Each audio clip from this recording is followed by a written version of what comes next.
Thanks to the Hill Garden and Pergola in Hampstead. Welcome, Peter Hitchens, back to the programme. So Peter says he's still waiting for a reason for the justification of the use of force, Priti Patel. What is it? I think it's the humanitarian basis in terms of what we've seen. Children and families being gassed, and it's not the first time we've seen this happen on successive occasions over the last few years. And I thought, Peter, I have to say, your view was very compelling when you spoke about the number of people that have been displaced and everything else. But the reality is, this attack was very much about depleting the chemical weapons supplies, not attacking the country, people, or talking about regime change. Peter Hitchens. Well, it's an alleged attack. We don't actually know what took place. And the Organisation for the Prohibition of Chemical Weapons has only just begun its inquiries. And we constantly, well, I think they're there now, but that's a complicated question, which let's not go into now. But what I can tell you is that I looked in great detail into the Khan Sheikhoun episode a year ago, where most people maintain that there was an attack and that it was conducted by the Assad government. In fact, if you look at the report, it's full of doubts. The OPCW never went, their fact-finding team never went to Khan Sheikhoun. There is no reliable custody chain.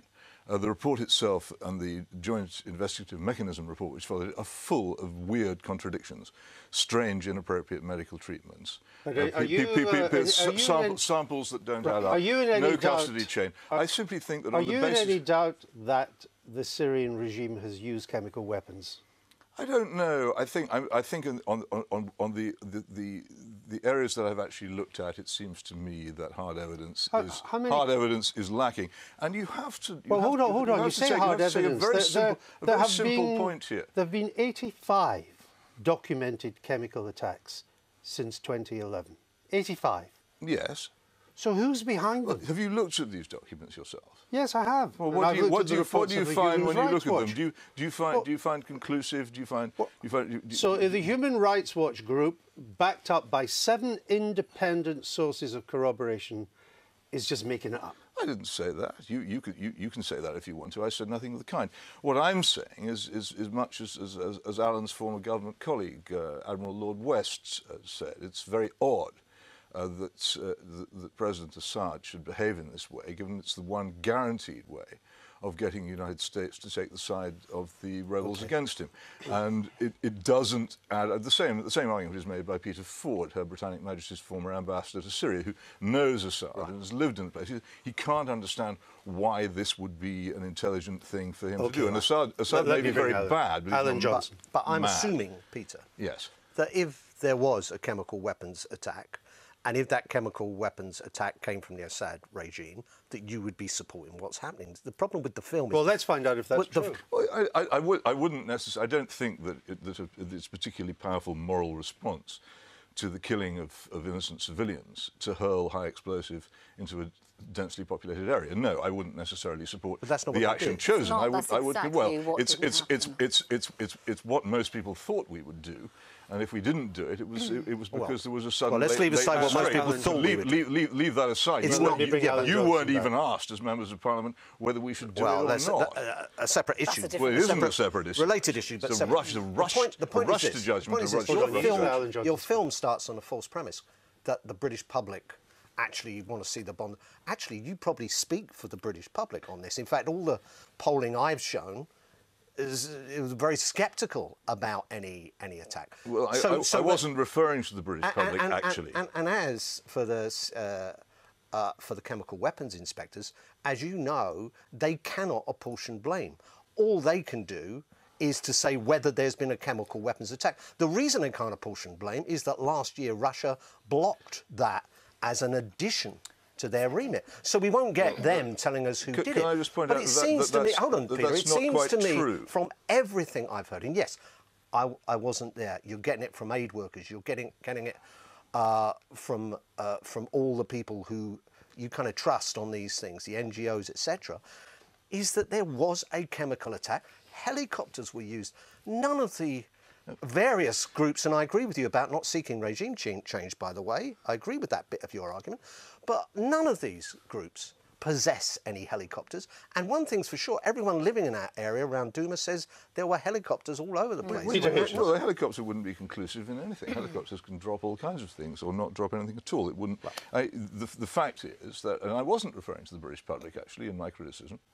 I was referring to the almost unanimous collapse of the media and of the world of politics into acceptance of something which they had no real proof of.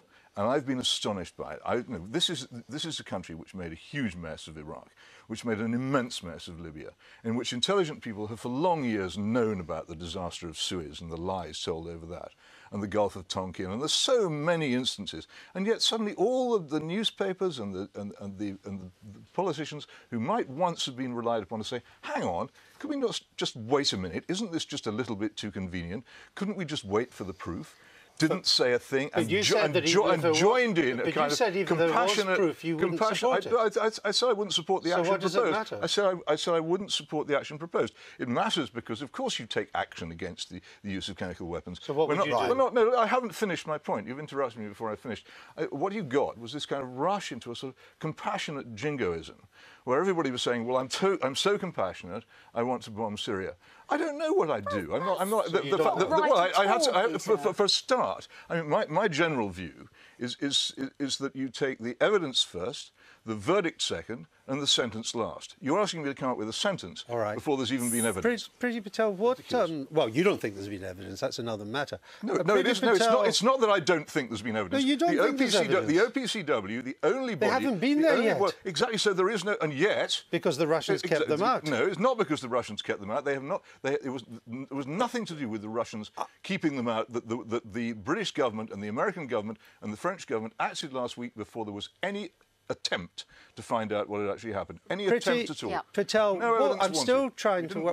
What is Straight the consequence of that attack, though? So we hit 3 different sites, which we think were chemical weapons storage areas. The Assad regime, within 24 hours, was back attacking the rebels. What's actually been achieved? Well, I think...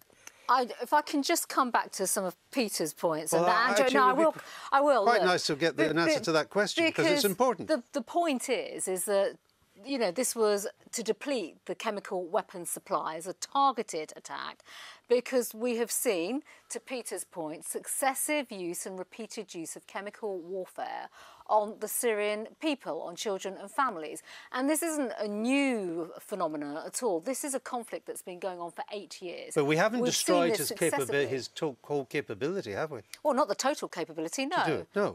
And that he could do it again.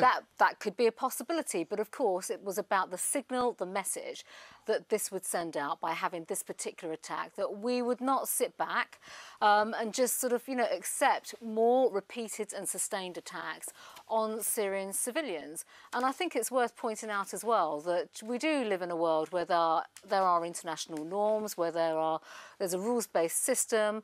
You know, collectively, the world said no to the use of chemical weapons a hell of a long time ago.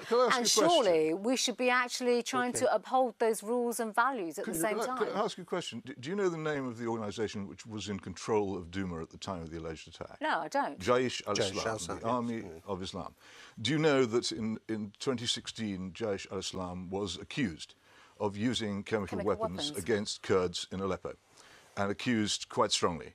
And I'm not saying that it's not proven.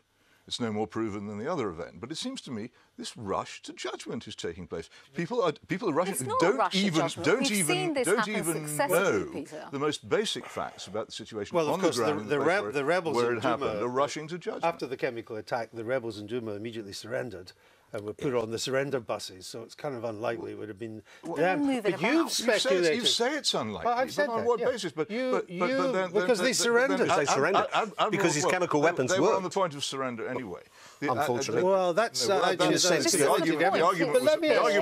the handover of the heavy weapons. Just to get where you're coming from. You said you don't want to speculate. You don't know. I don't. But you've speculated that Western countries can fake such attacks. I haven't said anything of the kind. Yes, you did. You said, speaking of Britain, in your blog, speaking of Britain, France and America, you could say there might be a temptation to fake such attacks if these major nations, talking about us, America and France, will act in defiance of law, this, to fake them, must surely be a temptation. It must surely be a temptation among the Islamist groups in Syria if the Western countries are prepared to mount attacks on Syria on the basis. Well, you interrupt me. You interrupt me at every point. If the Western countries, that's what you're saying. No, I'm not. I absolutely do not. That's a complete fabrication. I have said that the people who would be prepared to fake the attacks would be the Islamist groups. If it is the case that Western countries could be persuaded into it, you've got to check your researcher on that. I've read the blog myself. They've given you a bum If these major nations will act in defiance of law, this, a fake attack, must surely be a temptation. That's yes, what you but wrote. it's a temptation to whom? The major nations. No, that's not what it says. Go and read it yourself instead of relying on some researcher. You have got it wrong. I read it myself. Oh, well, I was giving you the benefit of the doubt. Maybe you should write more clearly next time. I've given you the benefit of the doubt. Okay, You've got it wrong. I got it wrong. Say that. Perhaps because your English isn't very clear. Well, perhaps. I don't think that's a characteristic I have.